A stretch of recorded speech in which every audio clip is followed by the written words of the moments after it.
Gilles Van der Potten, bonjour. Vous avez accepté de participer à des entretiens avec Philippe Ayat, qui s'appelle L'entrepreneur et l'indigné, des entretiens écrits par Jeanne Dusseuil. Alors, donc pourquoi donc avoir accepté d'être face à un entrepreneur? Écoutez, en fait, c'est la suite logique quelque part d'un premier projet écrit avec Stéphane Hessel qui s'appelait Engagez-vous.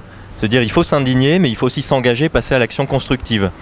Et Jeanne Dusseuil donc a voulu confronter un entrepreneur à un indigné pour voir quelles étaient les passerelles, si vraiment l'opposition était indépassable ou s'il fallait aller au-delà de la caricature. Et c'est ce qu'on a voulu avec l'entrepreneur et l'indigné, c'est de se dire on peut être indigné et entrepreneur, on peut être entrepreneur et indigné.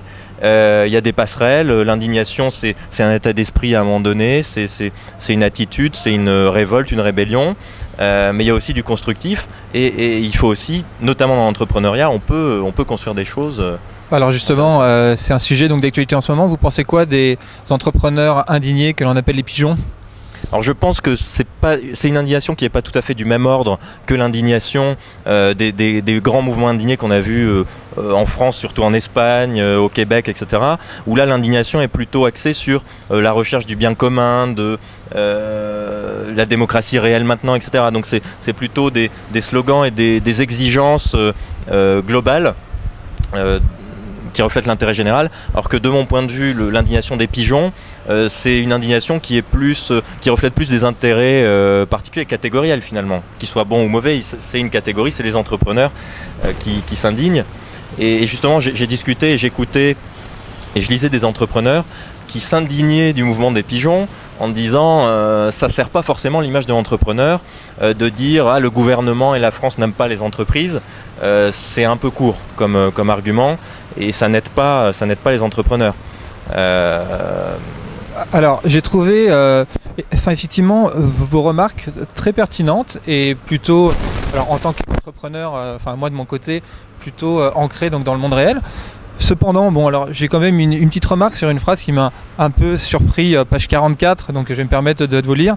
L'argent est pour moi une valeur parmi d'autres et surtout pas une priorité. Vous voyez, ces quelques grandes fortunes ou gestionnaires de grandes entreprises qui crient à la terreur, à l'étranglement, menacent de s'exiler si on ne diminue pas leurs impôts.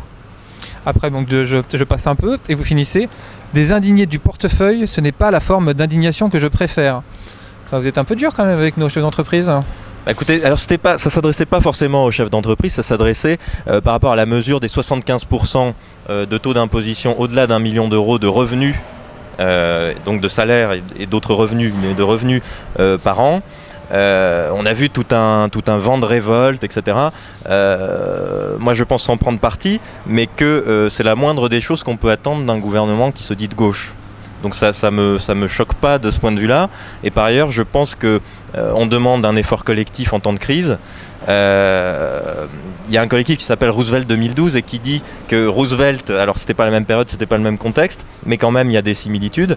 On est passé à 70%, voire à 80% d'imposition, parce que l'effort collectif le demandait. Et ça n'a pas empêché les États-Unis, jusqu'à Ronald Reagan dans les années 70, d'avoir une croissance, de créer de l'emploi. Ça n'a pas étouffé ni les entreprises, ni la dynamique de la société. Donc je pense que c'est une mesure qui moi ne me choque pas. Et je pense qu'elle est nécessaire à l'heure où on demande des efforts à tous finalement. Donc c'est vrai que je disais l'indignation du portefeuille, c'est pas celle que je préfère. Je pense qu'à un moment donné, ça questionne notre rapport à l'argent. Et je pense que les entrepreneurs et les non-entrepreneurs, les rentiers, etc., qui se sont indignés, qui sont allés faire du lobbying auprès du gouvernement pour étouffer cette mesure, je pense que c'est pas la solidarité qui s'illustre dans ce genre de comportement. Le 13 octobre était la journée mondiale des indignés. Où en est aujourd'hui le mouvement des indignés ? Écoutez, le mouvement des indignés, j'étais samedi à la Global Noise, justement, le rassemblement autour de la dette illégitime. En France, on était 300, c'est peu. On était autant d'indignés que de CRS d'ailleurs qui nous encadraient. On croit voir un mouvement je sais pas, insurrectionnel ou dangereux, mais ça m'a assez étonné. Mais passons. En France, il n'a pas décollé, contrairement à l'Espagne, où il y a plusieurs dizaines de milliers de personnes. Il y a jusqu'à 500 000 personnes à Madrid et à Barcelone qui se sont manifestées. Ça a pas mal décollé aussi au Québec. On dit en France le mouvement n'est pas visible, mais je pense qu'il est très actif sur les réseaux sociaux. Il n'est pas visible et il est moins fort en France qu'ailleurs, parce qu'aussi je pense que le danger n'est pas aussi évident qu'il est en Espagne, où en Espagne le taux de chômage des jeunes notamment est passé de 15 à 26% en à peine 6 mois, où les salaires des fonctionnaires dans la fonction publique ont diminué de 30% via une mesure instaurée rapidement. Enfin, je veux dire, le danger est moins imminent en France. Aujourd'hui, on est exposé à la crise, on parle tous de crise, on a tous peur, on nous conditionne dans la peur, mais finalement... Mais est-ce que justement, peut-être parce qu'en France, vous n'êtes pas visible, enfin moins visible que dans d'autres pays, parce que on vous imagine un peu, donc naturellement, plutôt de gauche, et que justement avec le gouvernement actuel, que vous êtes moins dans une opposition et que vous êtes un peu plus dans la complaisance par rapport aux indignés tels qu'on les imagine?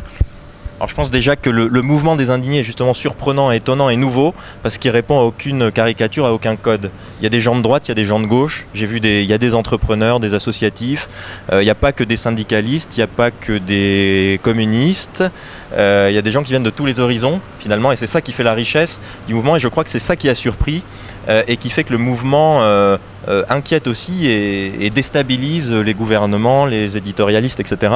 C'est justement pour la variété des personnes qui s'impliquent dans ce mouvement-là. Après, ce que vous dites, je pense, est juste en effet. Peut-être que le mouvement en France était moins fort parce qu'on s'attendait, il y avait un espoir de changement de gouvernement. Donc peut-être que le mouvement était plus attentif. Mais donc vous avez été voir le Premier ministre, le Président de la République, il y a des choses de prévues. Enfin, vous vous exprimez dans certains cabinets ministériels justement pour avoir une voix des indignés, pour un peu structurer un peu une démarche qui passe de la démarche et de la rue à une démarche force de proposition. Alors si vous voulez, je pense que le mouvement des indignés pris globalement n'a pas forcément vocation à la fois à dénoncer et à la fois à apporter les solutions. Moi je pense que c'est important justement de passer de l'indignation à l'engagement et donc aux propositions concrètes, mais c'est pas forcément la volonté qui s'exprime partout. Et puis il s'agit aussi de se réapproprier la parole, la décision au niveau individuel, au niveau local. Donc il ne s'agit pas forcément de parlementer avec les grandes structures. Il s'agit aussi de dire le changement il peut venir du local, de la discussion dans les communes, etc. Et pas forcément au high level avec le gouvernement, etc.